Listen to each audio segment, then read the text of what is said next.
والصلاة والسلام على سید الانبیاء والمرسلین اما بعد فاعوذ باللہ من الشیطان الرجیم بسم اللہ الرحمن الرحیم الصلاة والسلام علیک یا رسول اللہ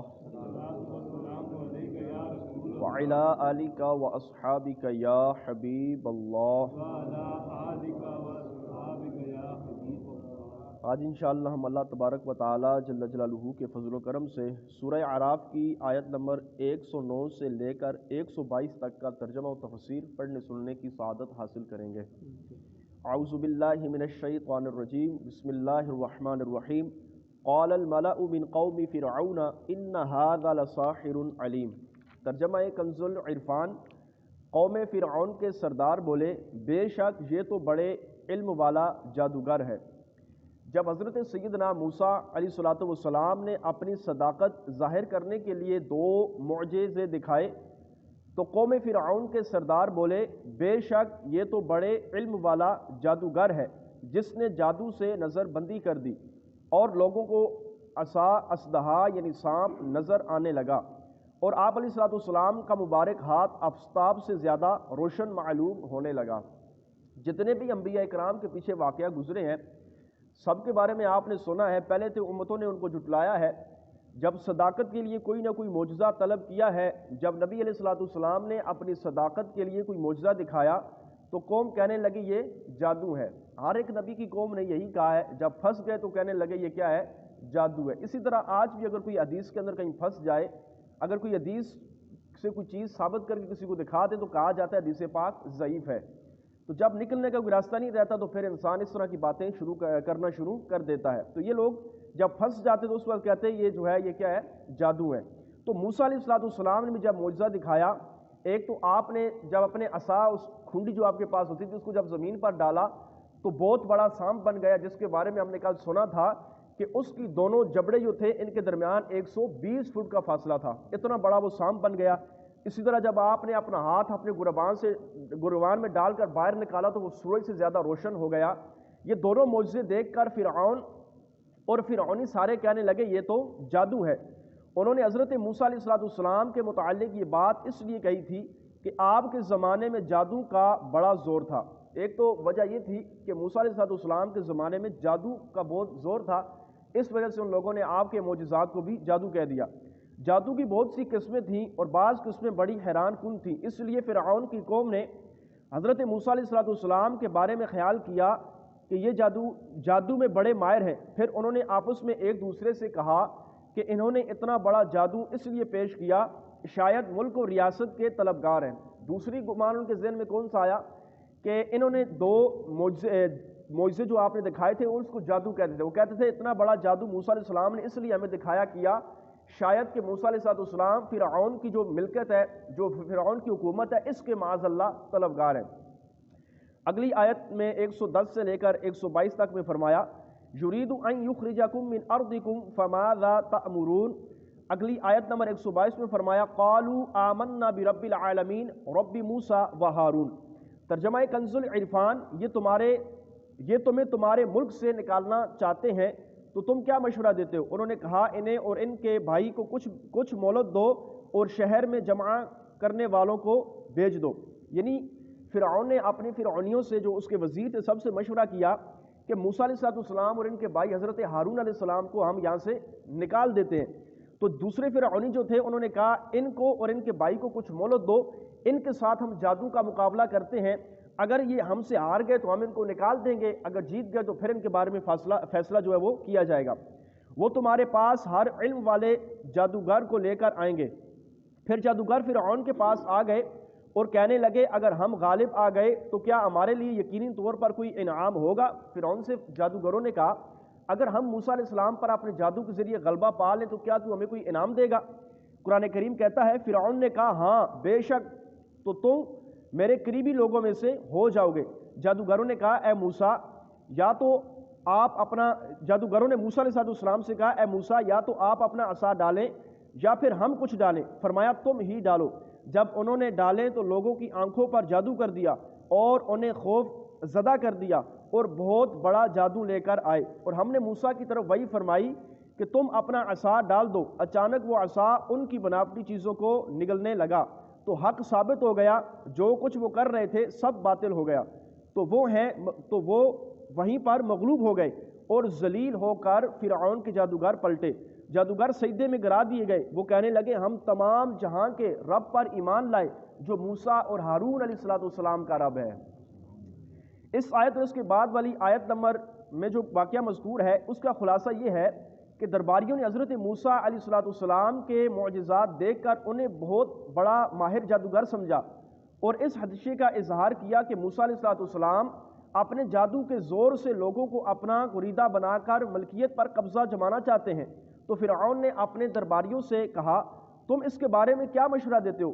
انہوں نے کہا تم موسیٰ علیہ السلام اور ان کے بھائی حضرت ہارون علیہ السلام کو چند روز کی مہلت دو اور شہر میں اپنے خاص آدمی بھیج دو تاکہ ایسے جادوگر جمع کر کے لائیں جو جادو میں سب سے زیادہ ماہر اور سب پر فائق ہوں، یعنی اوپر ہوں، تاکہ وہ موسیٰ علیہ السلام کے مقابلے میں انہیں شکست دے دیں۔ چنانچہ فرعون نے اپنی ملکیت کے تمام ماہر جادوگروں کو جمع کر لیا۔ ان جادوگروں کو علم تھا جس مقصد کے لیے انہیں طلب کیا گیا، وہ بڑا اہم مقصد ہے۔ چنانچہ انہوں نے فرعون سے کہا کہ اگر ہم موسیٰ علیہ السلام پر غلبہ پا لیں تو ہمیں تو کیا انعام دے گا؟ تو فرعون نے انہوں سے کہا تھا کہ اگر آپ موسیٰ علیہ السلام پر غلبہ پا لیں تو میں آپ کو بہت بڑے انعام و اکرام سے نوازوں گا، صرف یہی نہیں بلکہ تمہیں میرے خاص قریبی لوگوں میں داخل کیا جائے گا۔ یہ جادوگر کل 70,000 تھے جن میں چند سردار تھے۔ 70,000 جادوگر موسیٰ علیہ السلام کے مقابلے میں لائے گئے۔ 70,000 بندوں کو جمع کیا جائے تو بہت بڑا مجمع لگ جائے۔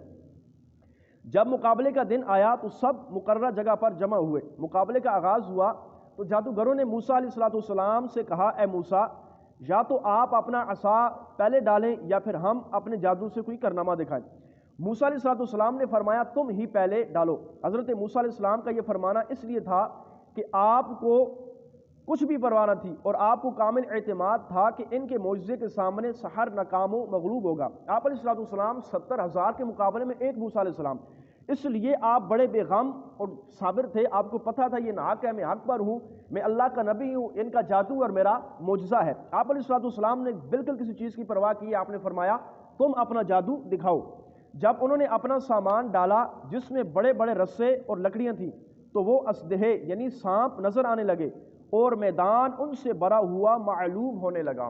70,000 جادوگر تھے، اب ہر جادوگر کے پاس کتنی رسیاں کتنی لکڑیاں تھیں یہ معلوم نہیں، اب کتنے سانپ وہاں پہ ان کے جادو کے ذریعے جمع ہو گئے، بہت بڑا وہاں پر میدان لگ گیا۔ لوگ یہ دیکھ کر خوف زدہ ہوئے۔ اللہ تعالیٰ نے موسیٰ علیہ السلام کی طرف وحی فرمائی کہ تم اپنا عصا ڈالو، جو آپ کے پاس مبارک کھنڈی ہوتی تھی ہر وقت۔ اللہ تعالیٰ نے فرمایا موسیٰ تم اس کو زمین پر ڈالو۔ جب موسیٰ علیہ السلام نے اپنا عصا ڈالا تو وہ عظیم الشان اسدہ یعنی بہت بڑا سانپ بن گئی اور جادوگروں کے سحر کاریوں کو ایک ایک کر کے وہ آپ کا عصا مبارک نکل گیا اور تمام رسے اور لٹھے جو انہوں نے جمع کیے تھے، جو 300 اونٹ پر باندھ کر لائے تھے، سب کا خاتمہ کر دیا۔ 300 اونٹ پر رسیاں وہ باندھ کر صرف لائے تھے جن کو انہوں نے جادو کے ذریعے سانپ بنایا تھا۔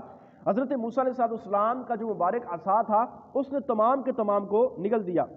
موسیٰ علیہ السلام نے اس کو دستے مبارک میں لے لیا، پہلی کی طرح پھر وہ عصا جو تھا کھنڈی بن گئی اور اس کا حجم اور وزن اپنے حال پر رہا۔ یہ دیکھ کر جادوگروں نے پہچان لیا کہ عصائے موسیٰ سحر نہیں، قدرتی بشرا ایسا کرشمہ نہیں دکھا سکتی، ضرور یہ امر مساوی ہے۔ چنانچہ یہ معجزہ دیکھ کر ان پر ایسا اثر ہوا کہ وہ بے اختیار پکار اٹھے آمنا برب العالمین، یعنی ہم تمام جہانوں کے رب پر ایمان لائے۔ یہ کہہ کر تمام کے تمام 70,000 جادوگر سجدے میں گر گئے اور موسیٰ علیہ السلام پر ایمان لے آئے۔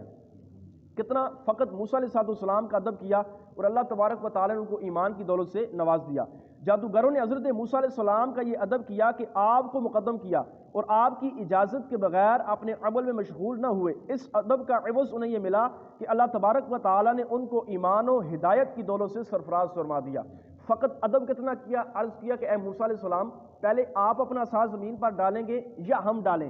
اس ادب کی وجہ سے اللہ تبارک و تعالیٰ نے 70,000 جادوگروں کو ایمان کی دولت سے سرفراز کر دیا۔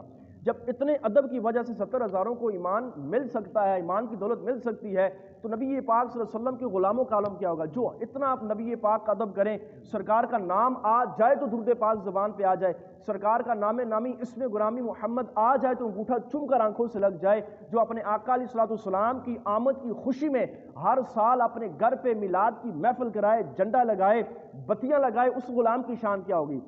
یہ تو نبی پاک کے غلاموں کی شان ہے۔ پھر وہ صحابہ جنہوں نے اتنا سرکار کا ادب کیا کہ نبی پاک جب وضو کرتے تو صحابہ سرکار کے وضو کے پانی کو زمین پر نہیں گرنے دیتے، ایسے صحابہ نیچے اپنے ہاتھ رکھ لیتے، اگر کسی صحابی کو پانی نہ ملتا تو وہ دوسرے صحابی کے ہاتھ پہ ہاتھ مل کے اپنے چہرے پہ مل کر اس کو روشن کر دیتا۔ اتنا ادب صحابہ سرکار کا کیا کرتے تھے کہ ایک بار کسی بادشاہ نے اپنے وزیر کو بھیجا کہ جاؤ دیکھ کر آؤ محمد عربی اور ان کے غلام، ان کے لوگ کیا کر رہے ہیں۔ جب وہ اس بادشاہ کا وہ وزیر نبی پاک کی بارگاہ میں آیا تو صحابہ کرام کا ادب دیکھ کر کہنے لگا اپنے جا کر اس بادشاہ سے کہ میں بڑے بڑے بادشاہوں کے دربار میں گیا ہوں، لیکن محمد عربی کا ادب جتنا ان کے غلام کرتے ہیں میں نے کسی بادشاہ کے وزیروں کو کرتے نہیں پایا۔ ادب کا عالم کیا ہے؟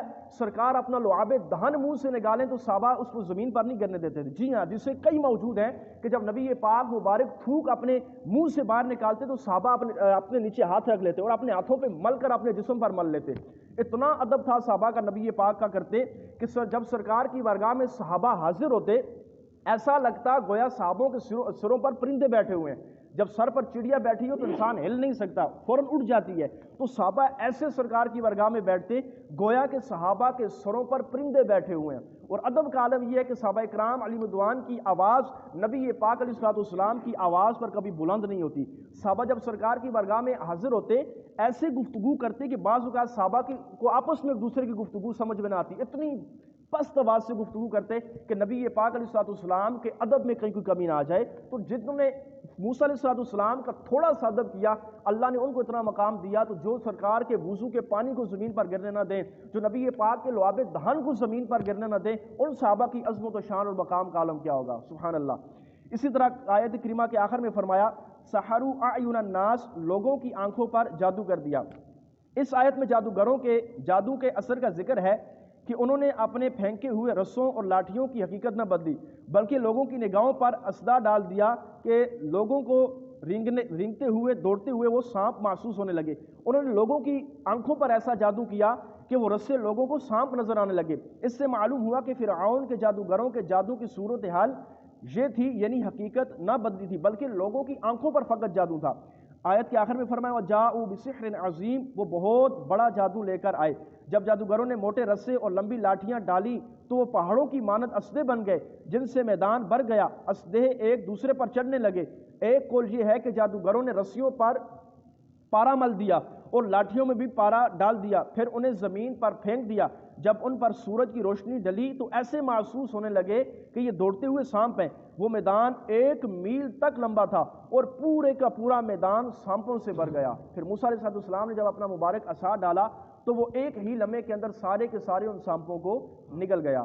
اللہ تبارک و تعالیٰ کی بارگاہ میں دعا ہے اللہ تعالیٰ ہم سب کو قرآن کریم فرقان مجید کے احکامات پر عمل کرنے کی توفیق عطا فرمائے، آمین بجاہ النبی الامین صلی اللہ علیہ وسلم۔